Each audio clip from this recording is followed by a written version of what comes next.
Elle est revenue, 20 ans après, dans la même robe. La pluie tombait sans fin ce soir-là, comme si le ciel voulait laver la ville de ses souvenirs.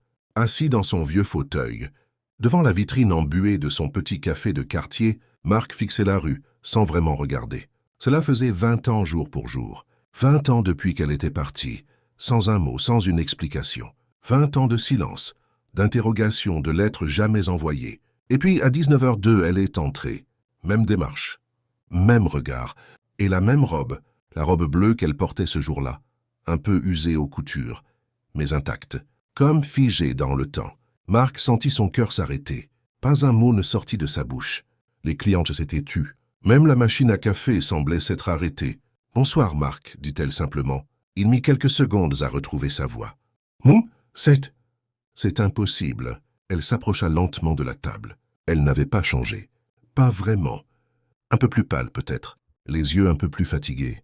Mais c'était elle. « Tu n'as jamais su pourquoi je suis parti, n'est-ce pas ?» Il hocha la tête. Elle s'assit.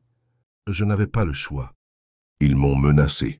Toi, ta famille, même ton petit frère. J'avais découvert des choses que je n'aurais jamais dû voir. Des affaires sales, de l'argent, des noms.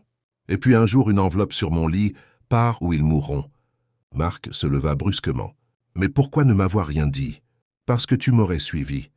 Et ils auraient gagné. » Elle ouvrit son sac, en sortit un petit carnet noir. « Voici tout. Des années de silence, de peur. Mais c'est fini maintenant. Celui qui m'a forcé à partir est mort la semaine dernière. » Marc prit le carnet, les mains tremblantes. « Et maintenant ?» Elle sourit doucement. « Maintenant, je veux rentrer. Si tu veux encore de moi. » Un long silence. Puis Marc, les yeux pleins de larmes, tira doucement la chaise en face de lui. « Assieds-toi.